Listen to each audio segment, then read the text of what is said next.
Seeing this just makes me miss D&D. This episode is fun, but I don't know, it felt like it could have been better when you really think about the concept.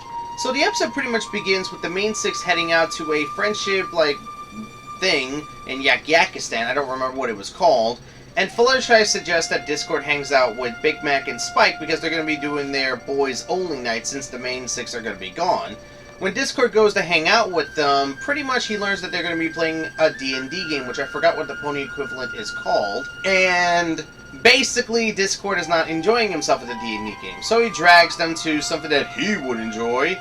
And then, they keep saying, oh, we want to go back to the D&D game. So Discord literally drags them into the D&D game, entering the D&D world. Okay, first things first, that last concept that I brought up is freaking cool as hell, because I remember that being used in a lot of other cartoons where the heroes get dragged into a D&D world and they have to go through the D&D world in order for them to escape. But let me say this right now, that is only a small bit of the episode. I really wish that was the central focus of the episode, because it would have been cool for us to actually stay in this D&D world and explore it a little more, because it would have given, more full reign for Discord to be Discord.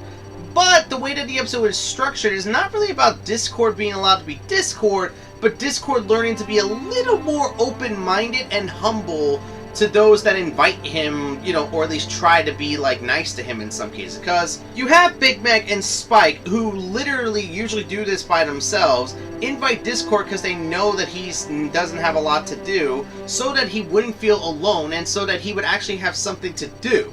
And Discord kind of, takes it with a grain of salt to the point that he kind of messes their game up, sours the mood, and otherwise, which really does get on their nerves till they finally tell him to get out. But then Discord decides to be a little more open-minded when he does come back, because he actually did enjoy the idea. He likes the idea of D&D and otherwise. So I think the episode was trying to do is just trying to teach Discord and others about being a little more open-minded on things, because Discord, he was being very pretentious during the game, saying, why can't I do this? I could do it in real life and otherwise. And he just kept kind of, hitting those points of being pretentious, but at the same time, that's understandable, because he's not really used to being in scenarios like this. So I can understand why he's being this way, and why I think this is a message he needs to learn, to be a little more humble and open-minded. Plus, I'm going to say this right now, when we did enter the D&D game, it felt like a game itself. Normally when we see concepts like this where we enter the D&D game, it feels like the characters in a realistic D&D world. No, this felt like the D&D board game. You had the paper characters, the paper arrows, and otherwise. That's a cool freaking idea, and I kind of want more forms of media to do that. So all in all, what do I think about this episode? It's a fun time. I had a really fun time. I really did.